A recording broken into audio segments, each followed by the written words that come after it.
అలానే మిసెస్ రావు ప్రధానమంత్రి నరేంద్ర మోడీ మూడోసారి దేశాన్ని పరిశీలిస్తూ ఉన్నారు. బీజేపీ మూల సిద్ధాంతాలు అంబేద్కర్ రాసినటువంటి రాజ్యాంగంలో ఉండేటువంటి కొన్ని అంశాలను ఆయన నెరవేరుస్తూ వస్తున్నారు. దాంట్లో భాగంగా 370ని రద్దు చేశారు. అలాగే నోట్ల రద్దు బీజేపీకి సంబంధించినటువంటి ఆలోచన మేనిఫెస్టోలో, సో దాన్ని కూడా నోట్ల రద్దు చేశారు. తాజాగా ఇప్పుడు బీజేపీ కీలకమైనటువంటి నిర్ణయం మరొకటి తీసుకోబోతోంది. బీజేపీ మూల సిద్ధాంతంలోనే దేశ రెండో రాజధాని ఉంది. అలాగే అంబేద్కర్ రాసినటువంటి రాజ్యాంగంలో కూడా దేశ రెండో రాజధాని అనేటువంటి ప్రస్తావన ఉంది. అందుకే ఇప్పుడు దేశ రెండో రాజధానిని ఏం చెయ్యాలి అనే దాని మీద ఇప్పుడు ప్రస్తావన వస్తుంది. అది కూడా మహారాష్ట్ర ఎన్నికలు ఫలితాలు వన్ సైడ్ బీజేపీకి వచ్చిన తర్వాత ఈ ప్రస్తావన మరింత ఎక్కువ అవుతుంది.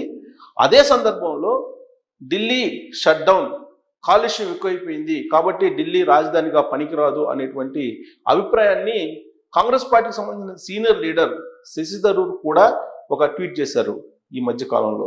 అందుకే ఇప్పుడు దేశ రెండో రాజధాని అనేటువంటి ప్రస్తావన కూడా వస్తూ ఉంది. సో నరేంద్ర మోడీ గారు రాబోయేటువంటి రోజుల్లో దేశ రెండో రాజధాని గురించి ఒక కీలకమైన నిర్ణయం తీసుకునేటువంటి అవకాశం ఉంది అనేటువంటి ఒక చర్చ విస్తృతంగా తెలుగు రాష్ట్రాల్లో జరుగుతుంది. అయితే ఏ ప్రాంతాన్ని దేశ రెండో రాజధానిగా చేసేటువంటి అవకాశం ఉంది అనే దాని మీద మనం విశ్లేషణ చేసుకునేటువంటి ప్రయత్నం చేద్దాం. బట్ చాలా కాలం నుంచి వినిపిస్తుంది ఏంటంటే హైదరాబాద్ దేశ రెండో రాజధాని అనేది వినిపిస్తూ ఉంది. కానీ ఇప్పుడు మారినటువంటి పరిస్థితుల దృష్ట్యా ఇప్పుడు తాజాగా వచ్చినటువంటి రిపోర్ట్స్ ప్రకారం హైదరాబాదు కాలుష్యం పెరిగిపోయింది. ఇప్పుడు తాజాగా కాలుష్య నియంత్రణ మండలి ఇచ్చినటువంటి రిపోర్టు ప్రకారం హైదరాబాద్లో మించినటువంటి కాలుష్యం ఉంది. అది ఎంత ఉండాలో దానికంటే మించి కాలుష్యం ఎక్కువగా ఉంది. అంటే దాదాపుగా ఢిల్లీ అంత లేకపోయినప్పటికీ కూడా కాలుష్యం హైదరాబాద్లో ఎక్కువగా ఉందని చెప్పి తాజాగా పొల్యూషన్ నియంత్రణ మండలి ఇచ్చినటువంటి రిపోర్టు. దీన్ని బేస్ చేసుకుంటే కనుక హైదరాబాద్ దేశ రెండో రాజధాని అయితే మరింత కాలుష్యం పెరిగిపోయేటువంటి అవకాశం ఉంది. అలాగే వాటర్ స్కేర్సిటీ కూడా ఉంది. వాటర్కి సంబంధించినటువంటి కొరత కూడా హైదరాబాద్లో ఉంది. సో ఢిల్లీ నుంచి ఒకవేళ దేశ రెండో రాజధానికి పెట్టాల్సి వస్తే కనుక ఒకవేళ హైదరాబాద్లో పెడితే రకరకాల సమస్యలు ఉన్నాయి అనేటువంటిది కూడా ఇప్పుడు వినిపిస్తుంది. చర్చ కూడా జరుగుతూ ఉంది. ఇప్పటికే తమిళనాడు ప్రభుత్వం ఒక తీర్మానం చేసి అసెంబ్లీలో చెన్నైని దేశ రెండో రాజధానిగా ప్రకటించాలి అనేటువంటి ఒక ప్రతిపాదన పంపించింది. అలాగే కర్ణాటక రాష్ట్రం బెంగళూరుని దేశ రెండో రాజధానిగా చేయాలనేటువంటి ఒక ప్రతిపాదన కూడా పంపించింది. రెండో రాజధాని ఖచ్చితంగా దక్షిణ భారతదేశంలో పెట్టాలి అనేది బీజేపీ యొక్క ఆలోచనగా ఉన్నట్టు ఢిల్లీ వర్గాల్లో చర్చ జరుగుతుంది. దానికి కారణం ఏంటంటే ఉత్తర భారతదేశం దక్షిణ భారతదేశం అనేటువంటి ఒక వ్యత్యాసం, ఒక తేడా చాలా కాలంగా వినిపిస్తూ ఉంది.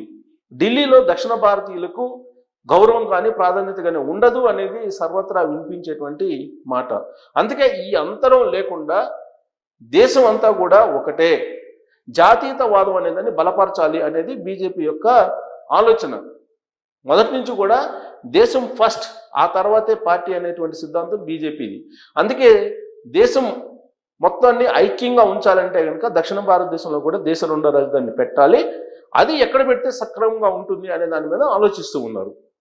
దక్షిణ భారతదేశం అనగానే ఫస్ట్ గుర్తొచ్చేది ఆంధ్రప్రదేశ్, తమిళనాడు, కేరళ, కర్ణాటక, ఇప్పుడు తాజాగా తెలంగాణ. కానీ తెలంగాణలో ఉత్తర భారతదేశానికి సంబంధించినటువంటి కొన్ని సంస్కృతులు కానీ సాంప్రదాయాలు కానీ ఉంటాయి.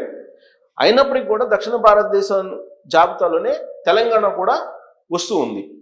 కాబట్టి ఇప్పుడు ప్యూర్ దక్షిణ భారతదేశంలో రాజధాని పెట్టాలని అంటే ఆంధ్రప్రదేశ్లో పెట్టాలి, లేదా తమిళనాడులో పెట్టాలి, లేదా కర్ణాటకలో పెట్టాలి అనేది ఢిల్లీలో జరుగుతున్నటువంటి చర్చ. అయితే దీనికి కొంచెం ఎడిషనల్గా నరేంద్ర మోడీ గారు గతంలో ఇచ్చినటువంటి స్టేట్మెంట్ని కానీ గతంలో ఆయన వ్యక్తం చేసినటువంటి అభిప్రాయాన్ని కానీ తీసుకుంటే కనుక 2014 ఎన్నికల సందర్భంగా తిరుపతి వేదికగా ఆయన చేసినటువంటి ఒక స్టేట్మెంట్ లేదా ఇచ్చినటువంటి ఒక అభిప్రాయం, చెప్పినటువంటి అభిప్రాయాన్ని కనుక తీసుకుంటే కనుక దేశ రెండో రాజధాని అని మాట చెప్పినప్పటికీ కూడా ఢిల్లీ తరహా రాజధాని నేను ఆంధ్రప్రదేశ్కి ఇస్తాను అని చెప్పి ఆయన ప్రామిస్ చేశారు. అది కూడా వెంకన్న సాక్షిగా అని చెప్పి ప్రమాణం చేశారు. వెంకన్న సాక్షిగా అని చెప్పి తిరుపతిలో జరిగినటువంటి కూటమి సమావేశంలో ఆ రోజున 2014 ఎన్నికల్లో ఢిల్లీ తరహా రాజధానిని ఆంధ్రప్రదేశ్కి కట్టించి ఇస్తాను, నిర్మించి ఇస్తాను అని చెప్పి ప్రామిస్ చేశారు. ఆ ప్రామిస్ని నమ్మినటువంటి ఆంధ్రప్రదేశ్ ప్రజలు 2014లో కూటమికి పట్టం కట్టారు. సో కాబట్టి ఇప్పుడు ఆయన ఇచ్చినటువంటి హామీని నరేంద్ర మోడీ గారు నెరవేరుస్తున్నారు, నెరవేర్చబోతున్నారు అనేది ఆంధ్రప్రదేశ్ ప్రజల్లో వినిపిస్తున్నటువంటి మాట. అలాగే ఢిల్లీ వర్గాల్లో కూడా అలాంటి చర్చే నడుస్తూ ఉంది. కారణం ఏంటంటే ఇప్పటి వరకు ఆంధ్రప్రదేశ్కి రాజధాని ఏది అని అంటే చెప్పలేనటువంటి పరిస్థితుల్లో 2024 అసెంబ్లీ ఎన్నికల తర్వాత ఇప్పుడు అమరావతి రాజధాని, అక్కడే నిర్మాణాలు చేయాలి, అక్కడే నిర్మిస్తున్నాము ఆంధ్రప్రదేశ్ రాజధాని అనేది చంద్రబాబు నాయుడు గారు చాలా స్పష్టత తీసుకొచ్చారు. దానికి సంబంధించి నిర్మాణాలు కూడా చాలా వేగంగా జరుగుతూ ఉన్నాయి ఇప్పుడు ప్రస్తుతం అయితే ఏ రాష్ట్రానికి లేనటువంటి వెసులుబాటు ఏంటంటే గ్రీన్ సిటీగా అమరావతిని నిర్మించబోతున్నారు. మిగతా రాష్ట్రాలకు ఆల్రెడీ క్యాపిటల్స్ ఉన్నాయి, అక్కడ నిర్మాణాలు జరిగిపోయాయి కాబట్టి దానికి ఆర్కిటెక్చరు మార్చుకునేందుకు అవకాశం ఉండదు. కానీ ఆంధ్రప్రదేశ్కి అమరావతికి ఆర్కిటెక్చర్ని ఢిల్లీలో ఏ విధంగా ఉందో అదే విధంగా రూపకల్పన చేసుకునేటువంటి అవకాశం ఉంది. నిర్మాణాలను కూడా అదే తరహాలో నిర్మాణం చేసుకునే అవకాశం ఉంది. 33,000 ఎకరాల భూమి ఉంది. అది కాకుండా ప్రభుత్వానికి సంబంధించిన భూమి కూడా మరొక 20,000 ఎకరాలు ఉంది. వెరసి 50,000 ఎకరాలకు పైగా అమరావతిలో ఉంది. అందుకే అమరావతికి రెండో రాజధాని చేస్తే ఎలా ఉంటుంది అమరావతిని అనే దాని మీద కూడా చర్చ జరుగుతుంది. పైగా అక్కడ కృష్ణా వాటర్ ఉన్నాయి, పుష్కలంగా వాటర్కు సంబంధించినటువంటి కొరతే ఉండేటువంటి అవకాశం లేదు. మరోవైపు పోలవరం పూర్తి అవుతుంది. ఇలాంటి వనరులు ఉన్నటువంటి అమరావతి ఒకవైపు రైలుకు సంబంధించినటువంటి కనెక్టివిటీ, మరోవైపు ఇంటర్నేషనల్ ఎయిర్పోర్ట్స్, ఇవన్నీ కూడా కలిసి వచ్చేటువంటి అంశాలు. పైగా ఫ్రెష్గా అక్కడ నిర్మాణాలు చేపడుతున్నారు కాబట్టి అక్కడ పొల్యూషన్ కూడా ఉండదు. అక్కడ గ్రీన్ సిటీని నిర్మిస్తున్నారు. ప్రపంచంలో ఎక్కడ కూడా ఏ రాష్ట్రంలో కూడా లేనట్టు గ్రీన్ సిటీని నిర్మించడానికి చంద్రబాబు నాయుడు గారు ఒక అద్భుతమైనటువంటి ప్రణాళికను ఎప్పుడో సిఆర్డిఏ ద్వారా రచించారు. సిఆర్డిఏ ప్రస్తుతం దాన్ని అమలు చేస్తూ ఉంది. ఇలాంటి పరిస్థితుల్లో అమరావతి దేశ రెండో రాజధానిగా చెయ్యాలి అనేటువంటి ఒక ప్రతిపాదనని ఆంధ్రప్రదేశ్ ప్రభుత్వంలో కూడా చర్చ జరుగుతుంది. ఒక ప్రతిపాదనను పంపించాలనేది ఆంధ్రప్రదేశ్ ప్రభుత్వం కూడా ఒక నిర్ణయం తీసుకోవాలి అనేటువంటి డిమాండ్ కూడా ఇప్పుడిప్పుడే వస్తుంది. కానీ ఆంధ్రప్రదేశ్ ప్రభుత్వం నుంచి ఇప్పటివరకు అలాంటి డిమాండ్ అయితే వెళ్ళలేదు. కానీ ఢిల్లీ వర్గాల్లో మాత్రం అమరావతి వైపు చూస్తున్నట్టు వినిపిస్తూ ఉంది. పైగా చారిత్రక నేపథ్యం కూడా అమరావతికి బౌద్ధరామంగా పేరుంది కాబట్టి అక్కడ ప్రాధాన్యత ఇవ్వాలి, ఇస్తే అన్ని రకాలుగా అనుకూలంగా ఉంటుంది అనేటువంటి ఒక అభిప్రాయం ఇప్పుడు వినిపిస్తుంది. పైగా దక్షిణ భారతదేశానికి సెంటర్ పాయింట్గా కూడా అమరావతి ఉంది. దానికి తోడు హైదరాబాదు అమరావతి కనెక్టివిటీ కూడా పెంచుతున్నారు. అక్కడ మీకు రోడ్లు కూడా విస్తరింపజేస్తున్నారు, అన్ని రకాల రోడ్లు. హైదరాబాద్కి అమరావతికి ఎక్స్ప్రెస్ వే కూడా వేస్తూ ఉన్నారు.